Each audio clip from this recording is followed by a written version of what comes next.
E hoje, como foi dito, eu tenho algo especial que está no meu coração há alguns anos, confesso aos irmãos.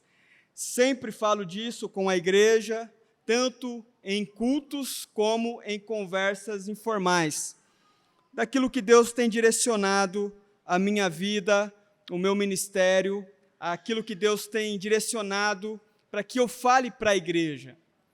E eu quero falar sobre isso hoje com os irmãos. Quem me conhece sabe que eu gosto muito de um pastor, ele é de Nova York, do bairro de Manhattan, chamado Tim Keller, ou Timothy Keller. Eu gosto muito dele e uma vez caiu em minhas mãos um livro que se chama Igreja Centrada, onde o Tim Keller ele vai trabalhar com a ideia de igrejas, explicando algumas questões, princípios fundamentais para igrejas que estão em grandes cidades. E como que essas igrejas devem trabalhar, como essas igrejas devem se comportar para serem relevantes nessas cidades. Quando você tem uma cidade já no porte de Piracicaba, que não é nem de longe a maior cidade do Brasil, mas também não é nem de longe a menor cidade do Brasil, é uma cidade de porte médio para a realidade brasileira. E como que nós fazemos para ter uma igreja relevante nessa cidade? Por exemplo, uma cidade do porte de Piracicaba tem alguns costumes que lá de onde eu sou, Mato Grosso, São José dos Quatro Marcos, uma cidadezinha de 14 mil habitantes, já não tem. Por exemplo, lá onde eu sou nascido, onde eu morei, os meus primeiros 20 anos, é muito comum, do nada, você está lá na sua casa, do nada, de repente, ô fulano, está em casa? Aí você está lá, tal, aí já, vem aqui tomar um café com você, do nada, assim, não avisa, não manda o WhatsApp, nada, já chega e senta no seu sofá e fica lá umas 3 horas, sem avisar nada. É muito comum isso. Ou então, lá tem o hábito de tomar tereré, você chega do nada lá, tal, você já fala, fulano, vem aqui bater um papo, tal, e aí o anfitrião, o dono da casa, já vai preparar um tererê, e você senta lá na calçada e fica conversando, tomando tererê lá. Aqui já não acontece isso. Aqui, para você ir na casa de alguém, você já precisa mandar um WhatsApp avisando, ver se a pessoa vai estar em casa, entendeu? Ver se ela vai ter disponibilidade para te receber. Já é um estilo diferente. Por quê? Porque o ritmo da cidade é outro, Esses dias não, há alguns anos atrás lá, teve a inauguração do primeiro semáforo da cidade. Não tinha semáforo lá, não tinha. Então, quando surgiu o primeiro semáforo, foi uma festa. Então, o pessoal tiraram foto com o semáforo de fundo assim, postaram no Instagram, no Facebook. Aí virou aquela palhaçada total da cidade, Inclusive, tem algumas pessoas, já mais antigos na cidade lá, que eles nem passam na rua que tem um semáforo, porque não sabem a cor qual cor que é o quê. Entendeu? Se o vermelho vai, se volta, se o amarelo vai para onde, se o verde vai, não sabe. Então, as pessoas, quando chegam na rua do semáforo, uma rua antes, elas viram, dá a volta para não passar na rua do semáforo. Então, é um estilo diferente. As músicas, por exemplo, que tocam nos cultos, é um estilo diferente. A maneira, eu tenho alguns amigos que pastoreiam em cidades assim, pequenas também, e eles já viram eu postando algumas coisas nas minhas redes sociais, e eles falam assim para mim, Pablo, se você postasse isso aqui, a igreja mandava você embora no outro dia, porque é um outro estilo, a visão dos cristãos em cidades assim, é uma outra pegada, é uma outra dinâmica. E aí o Tim Keller, ele vai trabalhar esses princípios. Por exemplo, ele é pastor na cidade de Nova York. Então, imagina, Nova York, quanto de coisa acontece na cidade, uma cidade extremamente dinâmica, né? Talvez a principal cidade do mundo. Então, como que você faz para ter uma igreja relevante na cidade de Nova York? Para você entender, Piracicaba, uma vez eu fiz uma pesquisa no IBGE, e está lá no IBGE, se eu não me engano, o último IBGE foi em 2011. Piracicaba, a religião predominante em Piracicaba é o catolicismo. Então, Piracicaba é uma cidade de muito católico, muito católico. Aí depois tem os protestantes, mais abaixo. Em Nova York, o Tim Keller fala que o ateísmo, ou o número de pessoas que não acreditam em Deus, é predominante. Não acreditam em religião nenhuma. Aqui em Piracicaba, por mais que o cidadão ele não é evangélico, mas se você falar de Deus para ele, ele vai dar uma certa atenção para você. Ele vai prestar atenção no que você está falando. Em Nova York já é diferente. Porque as pessoas elas não têm essa ideia de um ser superior, de um Deus e tal. Então, a maneira de você evangelizar alguém numa cidade do porte de Nova York é completamente diferente da maneira de evangelizar alguém em Piracicaba, São Paulo, ou de evangelizar alguém lá em São José dos Quatro Marcos, Mato Grosso. Então, esse livro, ele caiu nas minhas mãos, eu acredito que no ano de 2018, e meses depois que eu terminei de ler o livro, eu descobri que o Tim Keller, que é esse pastor, ele veio para o Brasil, e ele foi dar uma conferência na Mackenzie, ali em São Paulo, e eu reuni com mais 3 amigos pastores, e nós fomos para lá, passamos 2 dias, e isso eu acho que no início de 2019, se eu não me engano. E desde então, eu comecei a olhar para a cidade de um modo diferente. A minha maneira como cristão, né, de olhar para a cidade, ela mudou. Porque até então, eu pensava o seguinte, e eu lembro de fazer esse questionamento com eu mesmo, sem a Irene.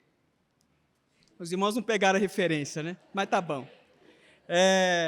Irmãos, e aí eu fiquei pensando assim, poxa, mas será que precisa de mais uma igreja em Piracicaba? Porque olha o tanto de Assembleia de Deus que tem em Piracicaba. Olha o tanto de quadrangular, presbiteriana, batista, nazareno, bola de neve, sei lá, um monte de denominação que são menores, assim, que às vezes o pastor fundou a igreja lá e tal o pessoal lá congregando. E aí o Tim Keller fala que a cidade é o maior campo missionário para o cristão. São as cidades. Embora tenha muitas igrejas protestantes em Piracicaba, mas grande parte da cidade de Piracicaba ainda não conhece o Evangelho de Jesus Cristo. Então, o nosso trabalho aqui não é vão. O nosso trabalho como igreja do Senhor não é vão. Tem um monte de gente que ainda não conhece o Evangelho. E o Tim Keller fala que a tendência é cada vez mais as pessoas que moram em áreas rurais virem para a cidade.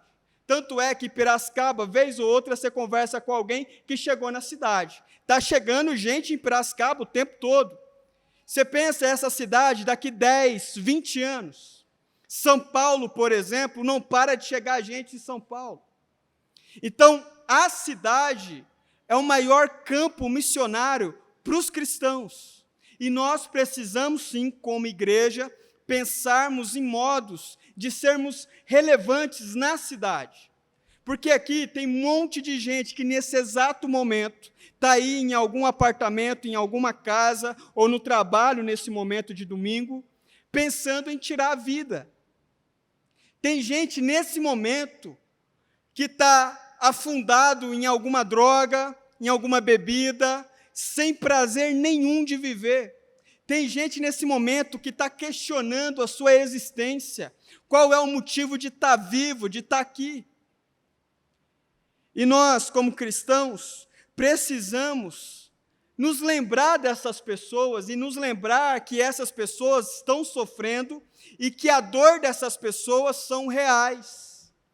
E por isso que o slogan da nossa igreja é IPR Piracicaba, um lugar de boas notícias. Qual é essa boa notícia? É o Evangelho. A palavra Evangelho, ela significa boas novas, boas notícias. Por isso que é um lugar de boas notícias, um lugar do Evangelho. Aqui não é um lugar de autoajuda. A mensagem que a IPR Piracicaba tem para passar para a cidade não é autoajuda. Não é misticismo. A gente não tem como objetivo passar nenhum outro tipo de mensagem a não ser o Evangelho de Cristo Jesus. E isso precisa estar bem estabelecido na mente dos membros dessa igreja. A nossa mensagem é o Evangelho. E por isso que eu vou reservar para a igreja 2 domingos para nós meditarmos no livro de Jonas. Hoje é o primeiro dia. Hoje eu vou falar sobre o capítulo 1 e o capítulo 2 do livro de Jonas, que está lá no Antigo Testamento. E no próximo domingo eu vou falar sobre o capítulo 3 e o capítulo 4 do livro de Jonas. Mas antes, eu quero fazer uma oração com você. Se você pode, feche seus olhos e vamos fazer uma oração ao Senhor. Senhor Jesus, obrigado, Pai, porque estamos aqui, Senhor, adorando o Teu nome, engrandecendo o Teu nome. E estamos aqui felizes, com o nosso coração alegre, porque o Senhor nos proporcionou esse momento. Obrigado, Senhor Jesus. Fale conosco nessa noite, coisas importantes para que nós, como igreja, possamos ser relevantes nessa cidade, possamos ser cristãos relevantes, em nome de Jesus. Amém. Irmãos, para quem não conhece, Jonas, ele é um pregador do Antigo Testamento, um profeta. E o livro de Jonas, ele é bem curto. Deixa eu ver aqui. Tem 2 páginas na Bíblia, é o livro de Jonas, tem 4 capítulos, 2 páginas. Livro curto. Conta a história desse profeta que foi chamado para evangelizar uma grande cidade, chamada Nínive. No entanto, Nínive era uma cidade que Jonas não gostava, porque Nínive não pertence ao reino de Israel. Nínive pertence à Síria, que era uma potência mundial e que, inclusive, era um povo pagão, que não adorava o Deus bíblico, eles tinham outros costumes. Por exemplo, era muito comum entre os assírios o sacrifício de crianças. Eles eram cruéis com os seus inimigos de guerra. Os direitos humanos que nós vemos hoje aqui no Brasil e tudo mais, não existia lá. E eles eram bárbaros ao extremo. E a principal questão, a religião deles não era a mesma religião do povo judeu. Eles não adoravam o Deus bíblico. Eles adoravam outros deuses. Tinha outros ídolos. Então o povo judeu não se misturava com o povo assírio. Mas um certo dia, Deus toca no coração desse profeta, Jonas, e fala assim: Jonas, esse povo está cometendo muitos erros, muitos pecados e tem me incomodado. Eu quero que você vá lá e avise eles, se eles não mudar de comportamento, eu vou destruir a cidade de Nínive. Jonas, ele recebe essa mensagem de Deus e ele não quer pregar lá na cidade de Nínive. Por quê? Ele odeia Nínive. Ele não quer que Deus salve Nínive. Então Jonas, ele pensa o seguinte: se eu pregar lá, e eu conheço Deus, Deus é bondoso, se esse povo se arrepender, Deus vai perdoar a cidade de Nínive. Ele não vai punir esse povo cruel. Eu conheço Deus. Deus é misericordioso. Então Jonas, ele não querendo ir pregar em Nínive, ele foge para um outro lugar chamado Tarsis, que alguns estudiosos acreditam que, na verdade, não está se referindo a Tarsis de fato, mas é como se fosse uma figura de linguagem, como se dissesse assim, olha, Jonas não quis ir para Nínive, mas resolveu ir lá para o fim do mundo, para fugir da ordem de Deus. Independente se ele estava indo para Tarsis mesmo ou para qualquer outro lugar do mundo, a questão é que Jonas estava desobedecendo a Deus. Então, ele recebe essa ordem de Deus e ele se recusa a ir para Nínive, pregar a palavra, pregar o evangelho, porque ele odeia aquele povo. Isso parece meio distante de nós, mas em muitos momentos tem alguns povos, algum tipo de pessoa que nós detestamos. E talvez nós não queremos que essas pessoas sejam salvas. Se ela tem uma ideologia política diferente da minha, talvez eu não quero tanto assim que essa pessoa seja salva. Eu quero que ela morra mesmo e vá para o inferno. Isso, irmãos, não é algo exclusivo de Jonas. Isso é algo exclusivo de muitos homens e mulheres que dizem ser cristãos, que têm um coração duro para pregar o evangelho para aqueles que são os seus inimigos. Jesus diz, amem os seus inimigos. Falar assim, da boca para fora, é muito fácil, mas na hora da prática, orar por um inimigo, torcer pelo bem de um inimigo, orar pela conversão. Puxa aí na sua memória, quando foi a última vez que você orou pela conversão de alguém que fez mal para você? Mal para você. Então, às vezes, nós olhamos para Jonas com um olhar meio de soberba, falando assim, nossa, como que Jonas é um homem mesquinho, como que Jonas é um homem pequeno, um homem medíocre moralmente. Jonas, misericórdia, esse homem, esse profeta. Só que quando nós olhamos para dentro de nós, em muitos momentos nós nos pegamos tendo o mesmo tipo de sentimento de Jonas. Quando nós não obedecemos ao mandado de Jesus. Existe a ordem, e a ordem está lá em Jonas, capítulo 1, verso 1 e 2. Presta atenção no que o texto diz. A palavra do Senhor veio a Jonas, filho de Amitai, como está com esta ordem. E o Senhor disse a Jonas, vá depressa à grande cidade de Nínive e pregue contra ela, porque a sua maldade subiu à minha presença. Olha só, Deus, Ele dá a ordem. Vá depressa à cidade de Nínive, pregue, fale. Eu não estou me agradando do comportamento desse povo. Deus, Ele dá a ordem para Jonas. E aí você diz assim, bom, beleza, pastor, mas o que isso tem a ver comigo?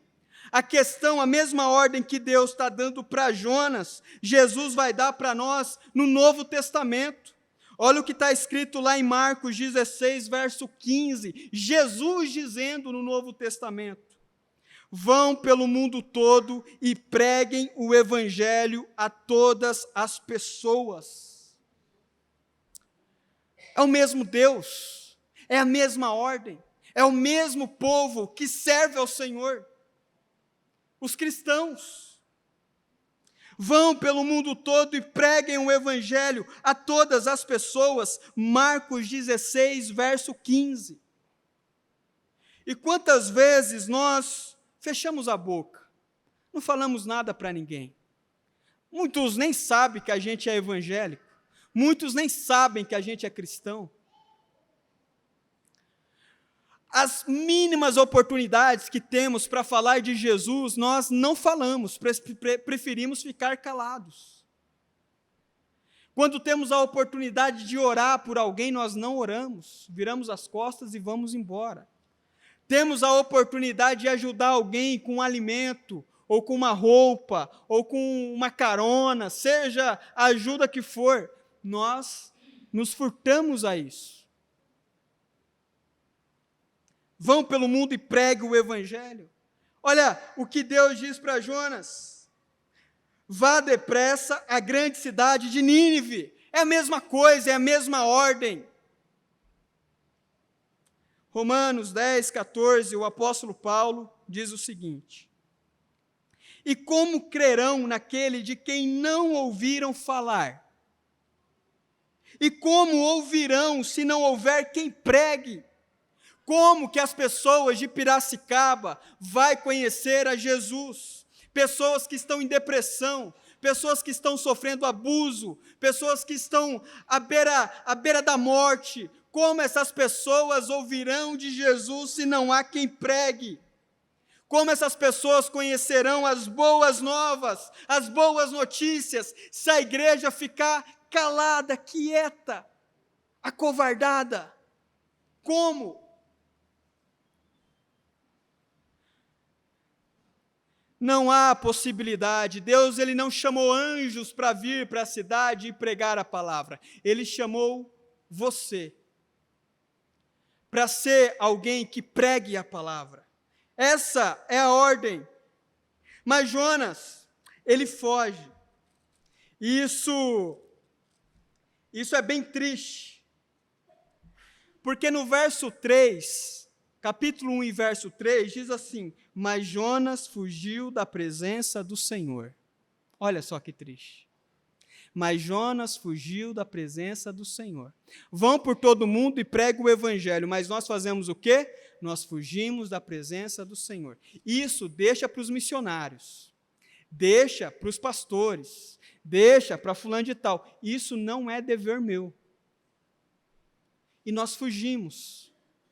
O problema da igreja brasileira é que está repleta de Jonas, de homens fujões, mulheres que estão fugindo do seu compromisso de pregar o evangelho do Senhor. Então, existe uma ordem, e Jonas, fugindo dessa ordem, ele embarca para uma outra cidade, fugindo do compromisso com Deus. Ele entra numa embarcação, e durante a viagem Jonas dorme, ele cai no sono, que está lá em Jonas 1, 5, a parte B, diz o seguinte: enquanto isso Jonas tinha descido ao porão e se deitara, dormia profundamente. Finalzinho do verso 5. Dormia profundamente no barco. Em muitos momentos, nós ouvimos pregações, nós assistimos pregações na igreja, na internet, nós ouvimos músicas que nos confrontam, assistimos algum filme que tem um cunho cristão, e aí mesmo assim, nós entramos num sono espiritual, fingindo assim: olha, essa ordem é para ele, é para ela, mas essa ordem não é para mim. Esse direcionamento não é para mim. É para outros, para mim não. No entanto, uma coisa que precisa ficar clara é que a rebeldia de um homem que se assemelha a Jonas pode levar outros à morte. Jonas, capítulo 1 e verso 4, diz o seguinte, verso 4: o Senhor, porém, fez soprar um forte vento sobre o mar, e caiu uma tempestade tão violenta que o barco ameaçava arrebentar-se. Olha só, Jonas estava fugindo. Ele entra num barco onde tinha ali alguns marinheiros, pescadores, e ele aproveita esse barco para viajar. Deus manda uma tempestade sobre esse barco, e esses homens que estavam no barco que Jonas entrou, eles quase morrem por culpa do Jonas, porque ele estava fugindo dos propósitos de Deus. Você quando foge dos propósitos de Deus, você pode colocar a vida de outras pessoas que estão próximas de você em perigo. Você pode colocar a vida da sua família em perigo, da sua esposa, dos seus filhos em perigo, por fugir dos propósitos de Deus. Você pode colocar a vida de pessoas que você ama, ou de pessoas que talvez você nem conhece muito bem. Sabe um exemplo claro disso? É de líderes que brigam na igreja e eles racham a igreja. E aí eles falam o seguinte: olha, eu não concordo com a visão da igreja, acho que a igreja está muito retrógrada e tal, nós vamos abrir agora a nossa igreja. E aí esse líder, ele vira pastor lá nessa igreja, e lá agora ele tem aquelas ovelhas que estão lá com ele para começar um novo trabalho. Chega um tempo que esse líder, ele vai se esfriando espiritualmente, ele vai morrendo espiritualmente, e as pessoas que estavam com ele vão morrendo espiritualmente também, porque ele está fugindo de um propósito maior que Deus estabeleceu. Os propósitos, quem estabelece é Deus, não é eu, não é você, é Deus. E por isso nós precisamos estar atentos. Tem pais que por motivos pequenos saem da igreja. O marido diz assim para a esposa e para os filhos: olha, a partir de hoje nós não vamos mais na igreja fulano de tal. Beleza, então a família ouve a voz do pai. Daqui a pouco a esposa não se adapta a outra igreja, os filhos não se adaptam a outra igreja, o pai também não se compromete à nova igreja, e daqui a pouco está a família inteira fria, triste, abatida, sem aquele fervor espiritual. Nós precisamos tomar cuidado. Nós precisamos tomar cuidado para quando decidimos sair dos propósitos de Deus. E esse sono da covardia, nós não estamos livres disso. Nós podemos sim entrar nesse sono da covardia. Nós podemos sim fazer que nem Jonas. Estamos fugindo dos propósitos de Deus e aí dormindo, tranquilo, em paz. Até que Deus manda a tempestade. O casamento estava bom, agora o casamento começa a ficar ruim. O filho estava indo bem, mas agora o filho fez umas amizades muito estranhas. Está cada vez mais rebelde dentro de casa. E aí então você vai sofrendo as consequências de fugir dos propósitos de Deus. Irmãos, dentro disso, nós não podemos nos esquecer que Deus é um ótimo pedagogo. Deus é um ótimo professor, Ele é um ótimo pai. Deus sabe corrigir os seus filhos. Os mais rebeldes, os menos rebeldes, os mais ou menos, Deus sabe lidar com cada filho. Se ele é muito estourado, se ele é muito tímido, se ele é muito incisivo, se ele é mais ameno, Deus sabe lidar. E Deus soube lidar com Jonas. Jonas, capítulo 2, verso 1, diz o seguinte: dentro do peixe, Jonas orou ao seu Deus. Aconteceu o seguinte: Jonas estava dormindo, a tempestade veio, então os homens que estavam no barco falaram o seguinte: olha, nós precisamos descobrir por que está toda essa tempestade, não é normal essa tempestade nessa época do ano. E eles lançaram a sorte e descobriram que a causa daquela tempestade era Jonas. E eles resolveram lançar Jonas para o mar. Quando Jonas é lançado ao mar, naquele momento eu acredito que o profeta achou que ia morrer. Porque era questão de tempo até ele não conseguir ter força mais para nadar e tentar achar algum lugar para se escorar. Jonas é lançado no mar, Deus manda um grande peixe que engole Jonas. Hoje nós sabemos que alguns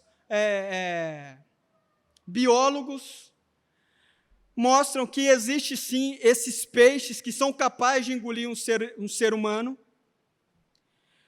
De uma maneira milagrosa, Jonas não morre dentro desse peixe.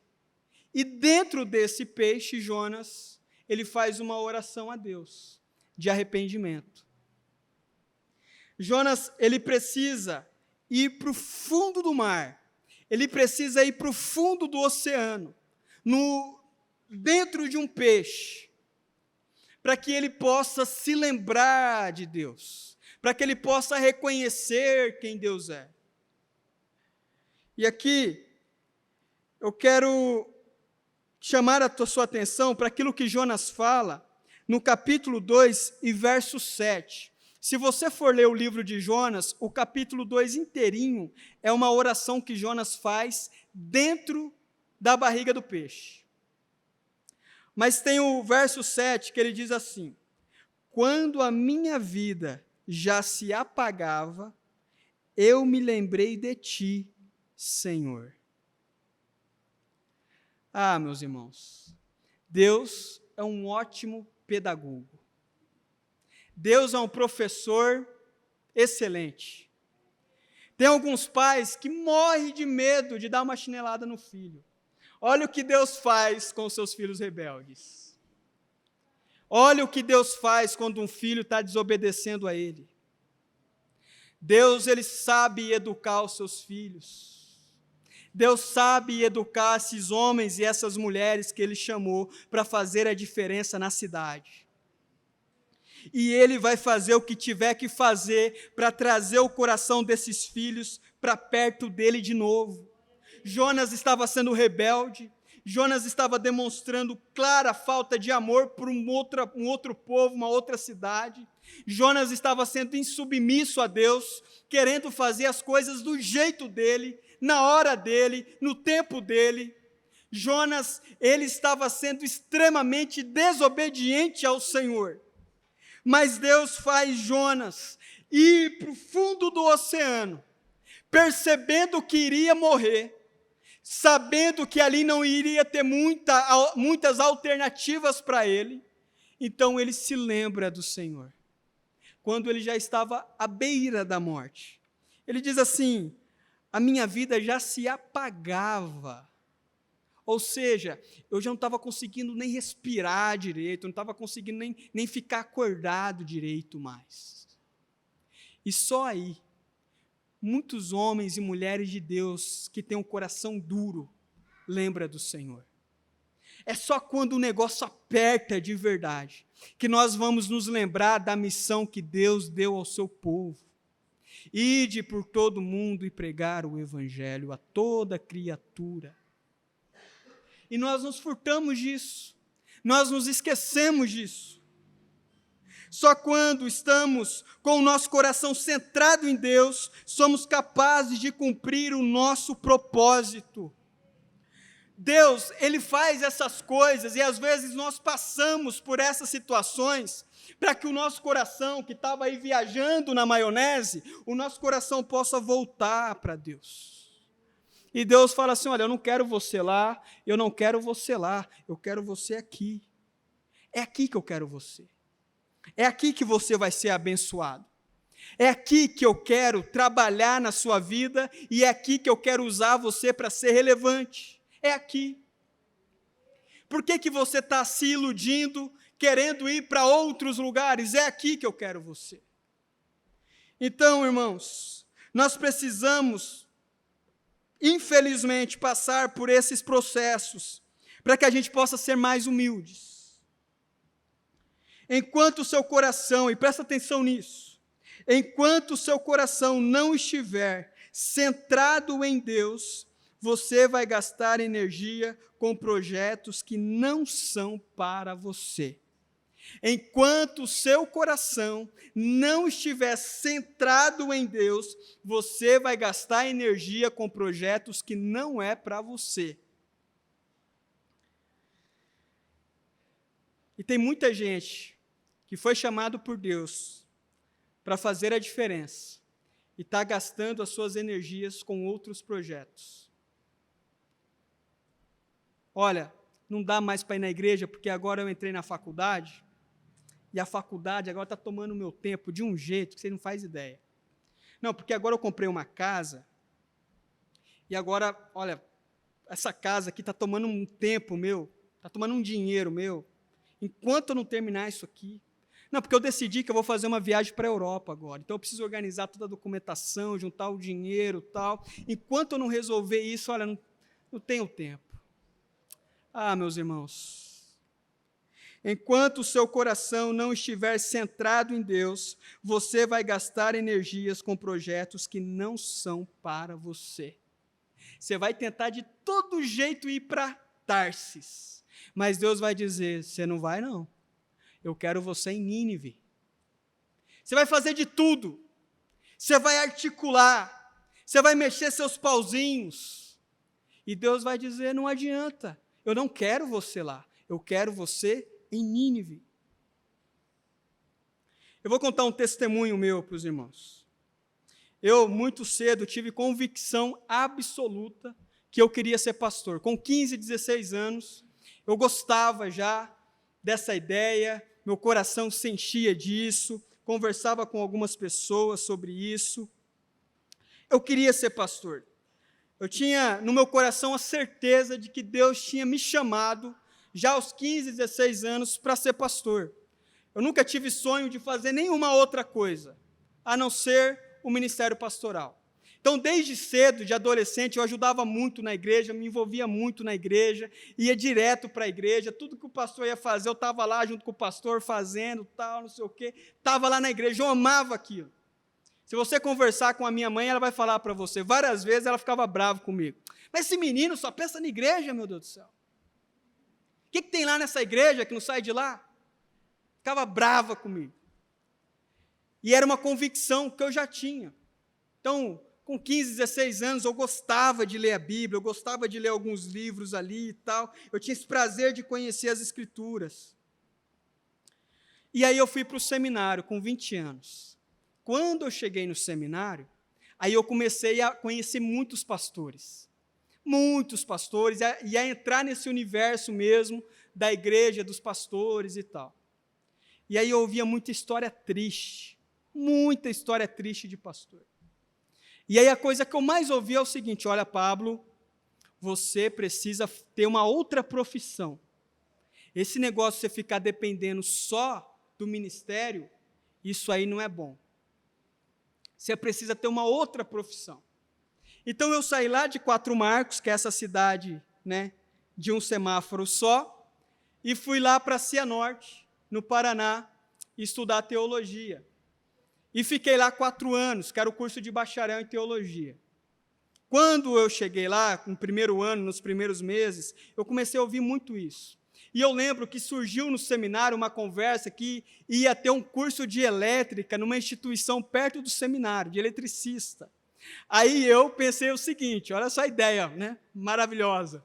Aí eu pensei o seguinte, falei, bom, eu vou fazer esse curso de eletricista, porque é o seguinte, eu vou ser pastor, mas eu vou ter a profissão de eletricista. Então, se caso ser pastor não der certo, eu já sou um eletricista. Olha que plano perfeito.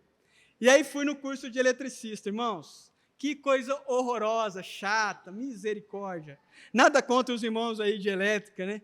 Mas horroroso. E o professor mais faltava do que ia, e virou aquele curso xoxo, uma desorganização horrorosa, tal.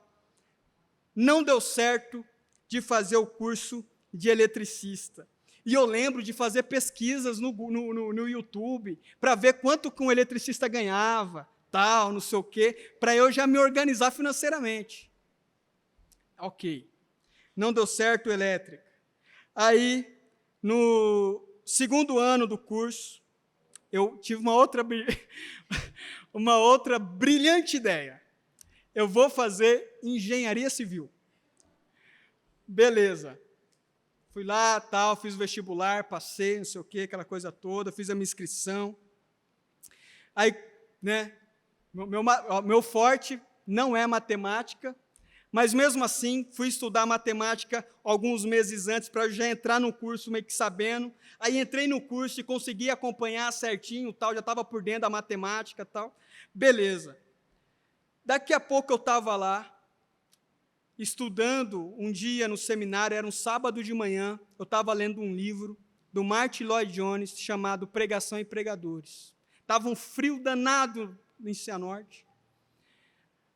E aí Deus falou fortemente ao meu coração, eu não tirei você de 4 Marcos e mandei você para Cianorte para você fazer engenharia civil. Eu quero que você estude para o ministério pastoral. E aí, então, naquele momento, eu falei, então tá bom. Parei com essa ideia da engenharia civil. Quando eu cheguei em Piracicaba, os irmãos sabem que a igreja estava numa situação muito difícil. Em 2017, eu comecei a trabalhar como vendedor na cidade. Então, eu pastoreava e trabalhava como vendedor. E aí, eu comecei a vender algumas coisas e comecei a ganhar um dinheiro. E aí, eu ouvi e falei, opa, esse negócio é bom, hein? Esse negócio é bom, tal. Aí, eu já empolguei. Uma coisa que era provisória, era só para dar uma equilibrada financeira, eu já dei uma empolgada já. Falei, esse negócio aqui, cara, achei a veia agora. Agora vai. Então, agora eu vou ser pastor e vendedor. E está tudo certo. Irmãos, comecei a trabalhar, desenvolver ali. E aí eu percebi que na carreira de vendedor, você tem que fazer muitas coisas que não era muito interessante para mim fazer, para eu fazer. Então, eu resolvi parar com isso. E, novamente, Deus disse o seguinte ao meu coração, Pablo, não se envolva com isso. Eu quero você como pastor. Eu vou cuidar. E aí, então, irmãos, a última ideia mirabolante que eu tive, pelo fato de eu sempre gostar muito de ler, de estudar, eu sempre ouvi, né, e o meu pai, antes de ir para o seminário, ele queria que eu fizesse o curso de Direito. Só que eu nunca quis. Aí, então, eu pensei o seguinte, eu vou fazer uma faculdade de Direito, vou fazer um curso de Direito. Justamente para isso. Falei, bom, não é bom ser só pastor. Eu preciso ter uma outra profissão, porque eu escutava muito isso de outros pastores.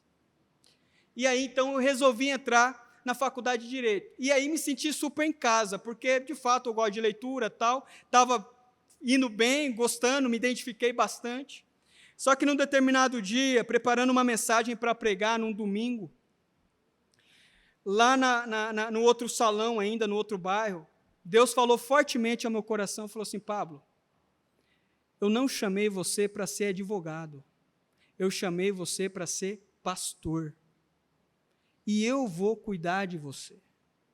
Não é o curso de direito, não é o curso de engenharia, não é a elétrica, não é um trabalho de vendedor que vai dar segurança para você.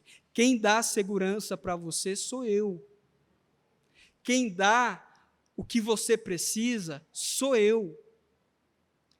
E esse processo durou na minha vida, irmãos, dos meus 20 aos meus 30 anos. 10 anos. Para você ver o tanto que eu sou ruim para aprender as coisas. Péssimo para aprender. Por isso que hoje, como pastor, eu sou muito calmo com alguns irmãos, muito misericordioso com alguns irmãos, quando eu vejo que o irmão está ali batendo, né, a cabeça ali e tal. Eu falo, não, se eu demorei 10 anos, o irmão mínimo é 10 anos também.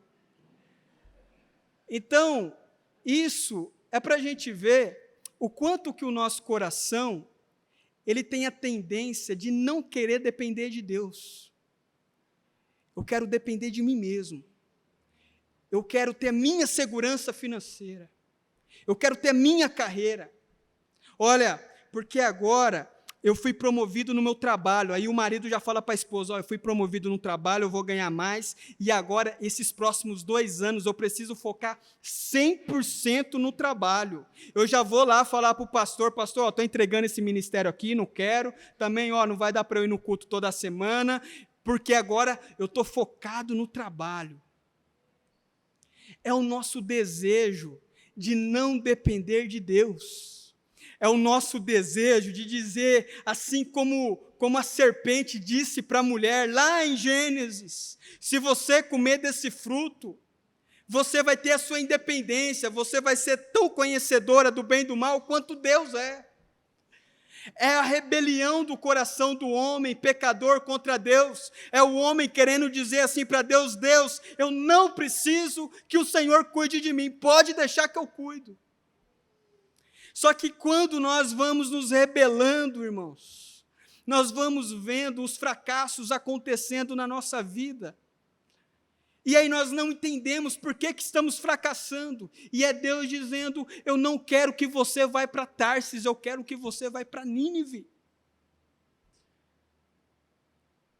Em contrapartida, tudo que eu toco a mão em relação a ministério dá certo. Eu com 20 anos estava no seminário. Eu lembro de um homem que chegou no seminário com 45 anos.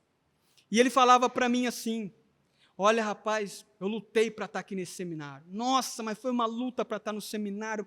Era o meu sonho, tal, não sei o que, estar aqui. Ele ficou no seminário 2 anos e desistiu do curso. Não era para ele. Não era o que Deus tinha para ele. Ele tinha um outro chamado, não era para ser pastor. Conheço um outro caso de um homem que estudou, fez o seminário completo, foi assumir a igreja, e lá nessa igreja que ele assumiu, ele arrumou uma confusão tão grande na igreja, que o povo chutou ele de lá. E nunca mais foi pastor. Não era para ser. Deus queria que ele fizesse outra coisa, mas por teimosia, ele tentou ser aquilo que não era para ser. Ele tentou criar o seu próprio propósito de vida, mas Deus não queria isso. Deus queria que ele fosse outra coisa. Irmãos, tem gente que nasceu para ser eletricista, e se tentar ser pedreiro vai fracassar. Tem gente que nasceu para ser engenheiro civil, e se tentar fazer um outro tipo de engenharia, vai fracassar. Tem gente que nasceu para o direito. Tem gente que nasceu para ser advogado. E se tentar fazer outra coisa, vai fracassar. Independente de qual área você nasceu para ser, qual área você nasceu para se envolver, faça para a glória de Deus, seja relevante, dê um bom exemplo, dê um bom testemunho para os seus colegas de trabalho, mostre que de fato a sua fé é verdadeira e não é algo da boca para fora. Independente de qual área você nasceu para ser. Tem gente que tem a vocação política, que ama política, ama estudar política, gosta do negócio. Deus chamou essa pessoa para trabalhar com isso. E se ela tentar ser médica, fazer odontologia, vai fracassar. Porque nasceu para trabalhar com política. Por isso que nós precisamos ter o nosso coração voltado para Deus. Nós precisamos ter o nosso coração rendido ao Senhor. Mateus 6, 21 diz o seguinte: pois onde estiver o seu tesouro, aí também estará o seu coração. Aonde está o seu tesouro? E o contexto desse texto é Jesus dizendo, olha, por que vocês estão ajuntando tesouro na terra, se vocês podem ajuntar tesouro no céu? Na terra a traça e o ferrugem consomem, mas no céu não. E Jesus está dizendo o seguinte, olha, aonde estiver o seu tesouro, ali estará o seu coração. Se o seu tesouro estiver na terra, é sinal que o seu coração está na terra, nas coisas da terra. Então a maior preocupação para você é a sua casa mesmo. Vai ser o seu carro, vai ser o seu emprego, vai ser o seu salário, vai ser essas coisas da terra, que um dia a traça e a ferrugem vão corroer. Mas Jesus está dizendo o seguinte, se o seu tesouro estiver no céu, então é sinal que o seu coração também está no céu. É sinal que você, por mais que a vez ou outra cometa algum erro, você vai ser um homem e uma mulher de oração. Você vai ser um homem que tem prazer em estar congregando em uma igreja. Você vai ser um homem que tem prazer de estar lendo as Escrituras, de estar servindo ao reino de Deus, de tentar fazer a diferença na cidade que você está. É essa a diferença e é isso que Jesus está dizendo. Ah, meus irmãos, que o seu tesouro possa estar no céu. E como é fácil o nosso tesouro, o nosso coração se apegar à terra. Você já viu aquele caso de pessoas, de casais, que passam a vida toda mexendo na casa? Termina um negócio da casa, começa a fazer outro. Termina um negócio aqui. A vida está nisso. É isso. É o trabalho. Não, porque eu preciso trabalhar. Porque eu preciso trabalhar.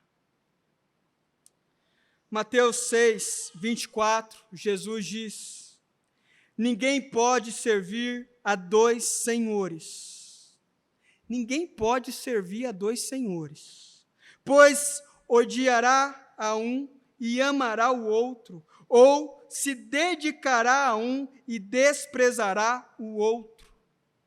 Ninguém pode servir a dois senhores.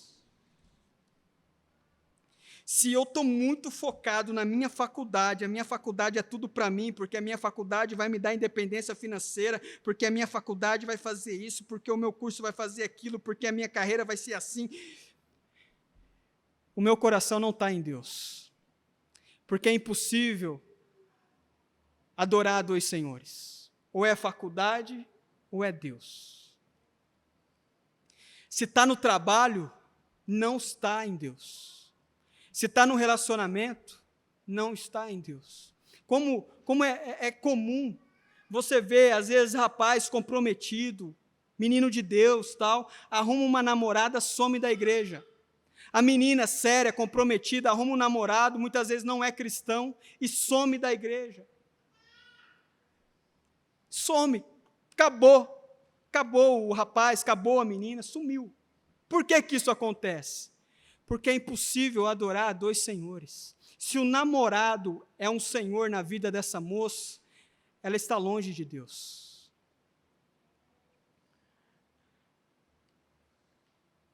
Meus irmãos, essa é a primeira parte da mensagem. Domingo que vem eu vou estar pregando a segunda parte. Mas eu acho importante nós olharmos para Deus e aprendermos com Jonas na palavra.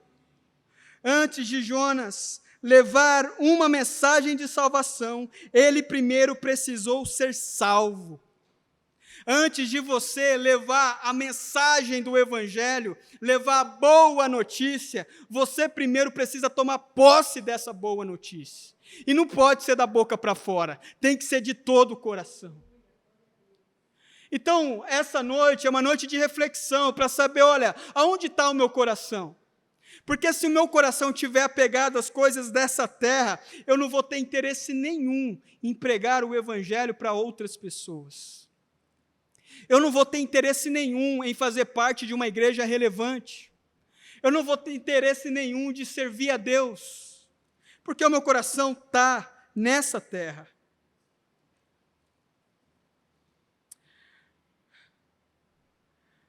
Coração no lugar é sinal que você está de volta à missão. E aqui eu vou passando para a parte final dessa mensagem. Coração no lugar, de volta à missão. Jonas 2:10. Olha só o que diz o texto. E o Senhor deu ordens ao peixe, e ele vomitou Jonas em terra firme. Depois de todo esse processo, Jonas foi moído, Jonas teve que aprender na marra. Agora que Jonas aprendeu, sofreu, fracassou, agora Deus dá ordem para o peixe devolver ele em terra firme e fala assim: Jonas, agora você pode começar o que eu quero que você faça. Tem muitos aqui, e eu tenho certeza disso, que vai ser usado poderosamente por Deus. Eu oro todo santo dia pelas crianças dessa igreja, para que as crianças dessa igreja possam crescer apaixonadas por Jesus. Para que as crianças dessa igreja, se for médico, se for dentista, se for engenheiro, se for pastor, se for missionário, se for professor, se for eletricista, se for o que for, que elas possam fazer a diferença na sociedade. Mas, irmãos, hoje é a gente que está aqui. Hoje é nós que precisamos tomar a frente. Hoje somos nós que precisamos nos levantar como homens e mulheres de Deus e fazer alguma coisa em prol do reino de Deus, fazermos alguma coisa como igreja. Hoje somos nós, é os jovens, é os casais, são os adultos, os cristãos.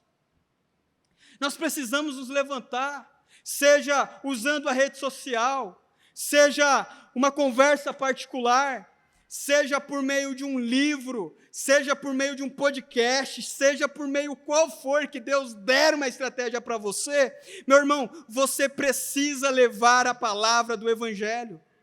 Você precisa levar. Eu não sei quais são as ideias que Deus poderá colocar no seu coração, mas você precisa levar a palavra do Evangelho. Lembrando sempre, meu irmão, que o seu trabalho não será vão. E como diz Romanos 12, verso 2, a vontade de Deus é boa, agradável e perfeita. Você, cumprindo com os propósitos do Senhor, você vai estar fazendo a melhor coisa da sua vida. Não se iluda.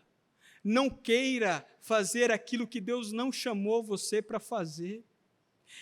É um momento de autorreflexão, é um momento de olhar para dentro. Preste atenção nisso. Deus vai te manter no fundo do oceano, escondido, sofrendo, até que o seu coração comece a ser transformado. Só então você estará pronto para começar a cumprir o ID de Deus, ser luz no mundo. Tem algumas pessoas aqui que Deus vai deixar assim, ó, apagada, quieta. Vai precisar sim passar por um momento de escuridão, para aprender a ser um pouco mais humilde, para aprender a confiar em Deus, para aprender a não ficar fugindo para outros caminhos. Mas na hora que essa pessoa aprender, na hora que essa pessoa começar a voltar o seu coração para Deus, Deus vai dar ordem para o peixe, depositar essa pessoa em terra firme, para que ela então comece a cumprir o seu chamado. Eu tenho certeza que você não quer ser uma pessoa inútil nessa vida. Eu tenho certeza que você não quer ser um qualquer, você quer fazer a diferença. Eu tenho certeza que quando você morrer, você quer que os seus filhos se lembrem com você, lembre-se de você como um homem de Deus de verdade, como uma mulher de Deus, como um homem que ensinou para ele o essencial da vida. Meus irmãos, que você possa olhar para dentro do seu coração nessa noite e pensar, olha, onde está meu coração? Porque só depois dessa reflexão, no fundo do oceano, é que você será capaz de começar a cumprir o ID de Deus, cumprir o chamado de Deus. Enquanto isso não acontecer, você será superficial. Sabe aquelas pessoas superficiais que você ouve e você fala, poxa vida, parece que estou ouvindo uma criança de 5 anos, mas a pessoa já tem 40. Superficial. Que você possa ser cheio da sabedoria do Espírito Santo. Se você tiver que aconselhar alguém, que não seja você falando, mas o Espírito Santo por meio de você. Quando você colocar a mão na cabeça de alguém para orar, que você possa orar com ousadia, como alguém que crê de verdade em Deus. Que você possa fazer a diferença. Que essa igreja possa ser uma igreja que juntos possamos nos levantar e pensarmos em meios de sermos relevantes para essa cidade. E o primeiro passo é começarmos a orar por isso. E por isso, nessa noite, eu quero convidar você a fazer essa oração junto comigo. A orar para que Deus possa levantar aqui homens e mulheres, jovens, adolescentes, crianças, que vão fazer a diferença na cidade de Piracicaba, vão fazer a diferença no estado de São Paulo e que dirá no Brasil. Se você pode, coloque-se de pé e vamos fazer uma oração ao Senhor.